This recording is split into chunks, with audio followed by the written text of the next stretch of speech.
raconte-moi une histoire à lire et à écouter. Le Petit Poucet, de Charles Perrault. Il était une fois un bûcheron et une bûcheronne qui avaient 7 enfants, tous garçons. L'aîné n'avait que 10 ans et le plus jeune n'en avait que 7. On s'étonnera que le bûcheron ait eu tant d'enfants en si peu de temps. Mais c'est que sa femme allait vite en besogne et n'en avait pas moins de 2 à la fois. Ils étaient fort pauvres et leurs 7 enfants les incommodaient beaucoup parce qu'aucun d'eux ne pouvait encore gagner sa vie. Ce qui les chagrinait encore, c'est que le plus jeune était fort délicat et ne disait mot, prenant pour bêtise ce qui était une marque de la bonté de son esprit. Il était fort petit, et quand il vint au monde, il n'était guère plus gros que le pouce, ce qui fit qu'on l'appela le Petit Poucet. Ce pauvre enfant était le souffre-douleur de la maison, et on lui donnait toujours tort. Cependant, il était le plus fin et le plus avisé de tous ses frères, et, s'il parlait peu, il écoutait beaucoup. Il vint une année très fâcheuse, et la famine fut si grande que ces pauvres gens résolurent de se défaire de leurs enfants. Un soir que ses enfants étaient couchés et que le bûcheron était auprès du feu avec sa femme, il lui dit, le cœur serré de douleur, « Tu vois bien que nous ne pouvons plus nourrir nos enfants.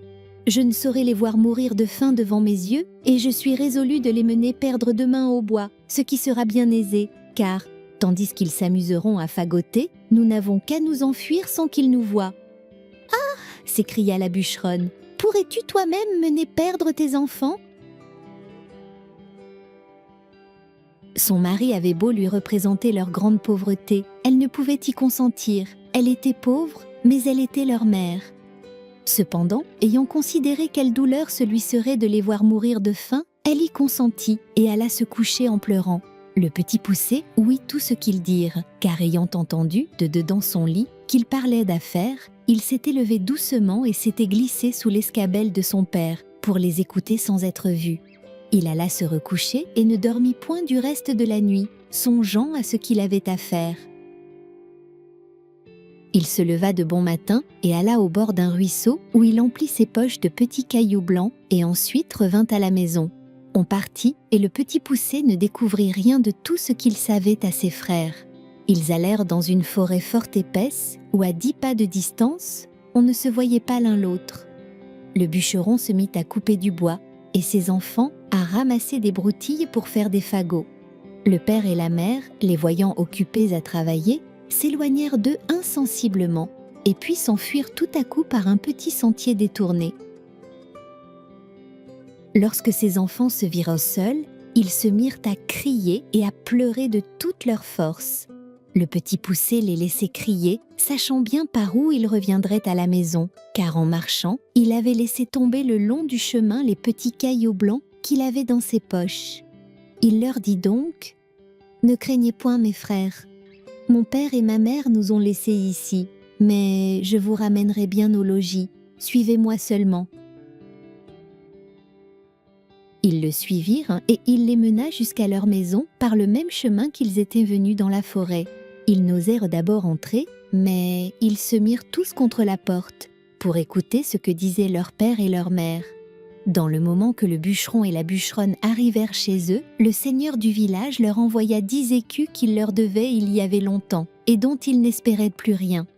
Cela leur redonna la vie, car les pauvres gens mouraient de faim. Le bûcheron envoya sur l'heure sa femme à la boucherie.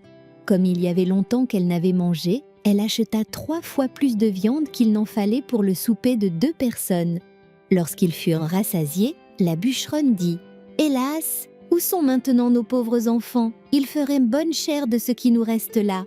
Mais aussi, Guillaume, c'est toi qui les as voulu perdre. J'avais bien dit que nous nous en repentirions. Que font-ils maintenant dans cette forêt, hélas? Mon Dieu, les loups les ont peut-être mangés. Tu es bien inhumain d'avoir perdu ainsi tes enfants. » Le bûcheron s'impatienta à la fin, car elle redit plus de 20 fois qu'il s'en repentirait et qu'elle l'avait bien dit. Il la menaça de la battre si elle ne se taisait. Ce n'est pas que le bûcheron ne fût peut-être encore plus fâché que sa femme, mais c'est qu'elle lui rompait la tête, et qu'il était de l'humeur de beaucoup d'autres gens qui aiment fort les femmes qui disent bien, mais qui trouvent très importunes celles qui ont toujours bien dit. La bûcheronne était tout en pleurs. « Hélas, où sont maintenant mes enfants, mes pauvres enfants ?» Elle le dit une fois si haut que les enfants qui étaient à la porte, l'ayant entendu, se mirent à crier tous ensemble. « Nous voilà, nous voilà !» Elle courut vite leur ouvrir la porte et leur dit en les embrassant « Que je suis aise de vous revoir, mes chers enfants, vous êtes bien là et vous avez bien faim. Et toi, Pierrot, comme te voilà crotté, viens que je te débarbouille. » Ce Pierrot était son fils aîné qu'elle aimait plus que tous les autres parce qu'il était un peu rousseau et qu'elle était un peu rousse. Ils se mirent à table et mangèrent d'un appétit qui faisait plaisir au père et à la mère, à qui ils racontaient que la peur qu'ils avaient eue dans la forêt en parlant presque toujours tous ensemble. Ces bonnes gens étaient ravis de revoir leurs enfants avec eux, et cette joie dura tant que les 10 écus durèrent. Mais lorsque l'argent fut dépensé, ils retombèrent dans leur premier chagrin et résolurent de les perdre encore, et pour ne pas manquer leur coup, de les mener bien plus loin que la première fois. Ils ne purent parler de cela si secrètement qu'ils ne fussent entendus par le petit Poucet, qui fit son compte de sortir d'affaires comme il avait déjà fait. Mais, quoiqu'il se fût levé de grand matin pour aller ramasser de petits cailloux, il ne put en venir à bout, car il trouva la porte de la maison fermée à double tour. Il ne savait que faire, lorsque, la bûcheronne leur ayant donné à chacun un morceau de pain pour leur déjeuner, il songea qu'il pourrait se servir de son pain au lieu de cailloux, en rejetant par miettes le long des chemins où il passerait. Il le serra donc dans sa poche. Le père et la mère les menèrent dans l'endroit de la forêt le plus épais et le plus obscur. Et, dès qu'ils y furent, ils gagnèrent un faux fuyant et les laissèrent là. Le petit Poucet ne s'en chagrina pas beaucoup, parce qu'il croyait retrouver aisément son chemin, par le moyen de son pain qu'il avait semé partout où il avait passé. Mais il fut bien surpris lorsqu'il ne put en retrouver une seule miette. Les oiseaux étaient venus, qui avaient tout mangé. Les voilà donc bien affligés, car plus ils marchaient, plus ils s'égaraient et s'enfonçaient dans la forêt. La nuit vint et il s'éleva un grand vent qui leur faisait des peurs épouvantables. Ils croyaient n'entendre de tous côtés que les hurlements de loups qui venaient à eux pour les manger. Ils n'osaient presque se parler ni tourner la tête. Il survint une grosse pluie qui les perça jusqu'aux os. Ils glissaient à chaque pas et tombaient dans la boue, d'où ils se relevaient tout crottés, ne sachant que faire de leurs mains. Le petit Poucet grimpa au haut d'un arbre pour voir s'il ne découvrirait rien. Ayant tourné la tête de tous côtés, il vit une petite lueur comme d'une chandelle, mais qui était bien loin, par-delà la forêt. Il descendit de l'arbre et lorsqu'il fut à terre, il ne vit plus rien. Cela le désola. Cependant, ayant marché quelque temps avec ses frères, du côté qu'il avait vu la lumière, il la revit en sortant du bois. Ils arrivèrent enfin à la maison où était cette chandelle, non sans bien des frayeurs, car souvent ils la perdaient de vue, ce qui leur arrivait toutes les fois qu'ils descendaient dans quelque fond. Ils heurtèrent à la porte, et une bonne femme vint leur ouvrir. Elle leur demanda ce qu'ils voulaient. Le petit Poucet lui dit qu'ils étaient de pauvres enfants qui s'étaient perdus dans la forêt et qui demandaient à coucher par charité. Cette femme, les voyant tous si jolis, se mit à pleurer et leur dit « Hélas, mes pauvres enfants, où êtes-vous venus? Savez-vous bien que c'est ici la maison d'un ogre qui mange les petits enfants? Hélas !»« Madame, » lui répondit le petit Poucet, qui tremblait de toute sa force, aussi bien que ses frères, « que ferons-nous » Il est bien sûr que les loups de la forêt ne manqueront pas de nous manger cette nuit si vous ne voulez pas nous retirer chez vous. Et cela étant, nous aimons mieux que ce soit monsieur qui nous mange. Peut-être qu'il aura pitié de nous si vous voulez bien l'en prier. La femme de l'ogre, qui crut qu'elle pourrait les cacher à son mari jusqu'au lendemain matin, les laissa entrer et les mena se chauffer auprès d'un bon feu, car il y avait un mouton tout entier à la broche pour le souper de l'ogre. Comme ils commençaient à se chauffer, ils entendirent heurter 3 ou 4 grands coups à la porte. C'était l'ogre qui revenait. Aussitôt sa femme les fit cacher sous le lit et alla ouvrir la porte. L'ogre demanda d'abord si le souper était prêt et si on avait tiré du vin, et aussitôt se mit à table. Le mouton était encore tout sanglant, mais il ne lui en sembla que meilleur. Il flairait à droite et à gauche, disant qu'il sentait la chair fraîche. « Il faut, lui dit sa femme, que ce soit ce veau que je viens d'habiller, que vous sentez. Je sens la chair fraîche. Te dis-je encore une fois, reprit l'ogre, en regardant sa femme de travers. Et il y a ici quelque chose que je n'entends pas. » En disant ces mots, il se leva de table et alla droit au lit. « Ah, dit-il, voilà donc comme tu veux me tromper, maudite femme. Je ne sais à quoi il tient que je ne te mange aussi. Bien t'en prends d'être une vieille bête. Voilà du gibier qui me vient bien à propos pour traiter 3 ogres de mes amis, qui doivent vite me venir voir ces jours-ci. » Il les tira de dessous le lit, l'un après l'autre.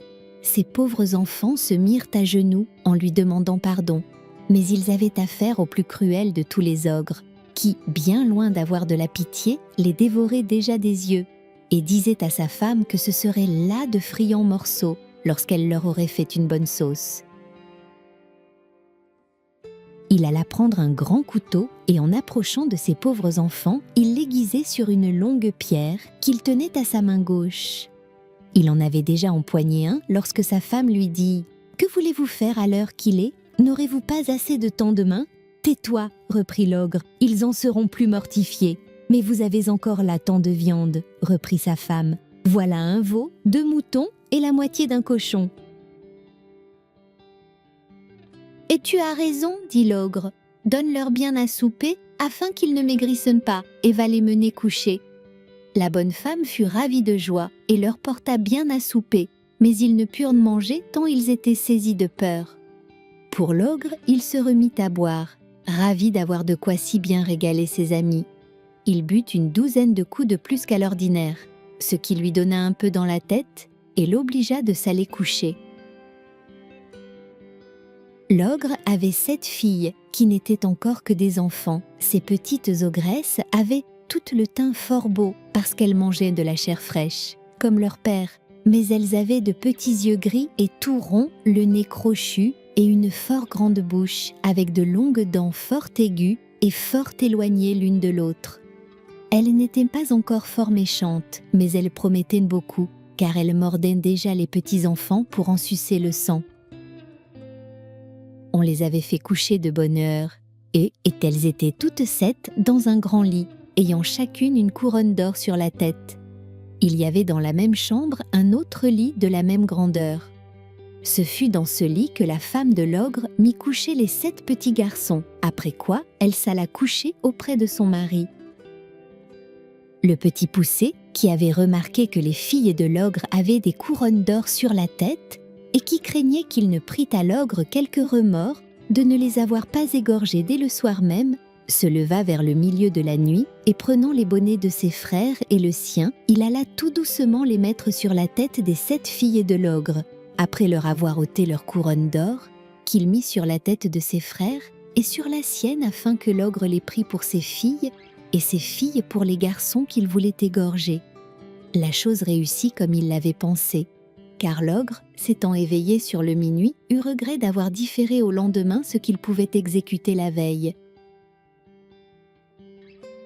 Il se jeta donc brusquement hors du lit et, prenant son grand couteau, « Allons voir, dit-il, comment se portent nos petits drôles, n'en faisons pas à 2 fois. » Il monta donc à tâtons à la chambre de ses filles et s'approcha du lit où étaient les petits garçons, qui dormaient tous, excepté le petit poucet, qui eut bien peur lorsqu'il sentit la main de l'ogre qui lui tâtait la tête comme il avait tâté celle de tous ses frères.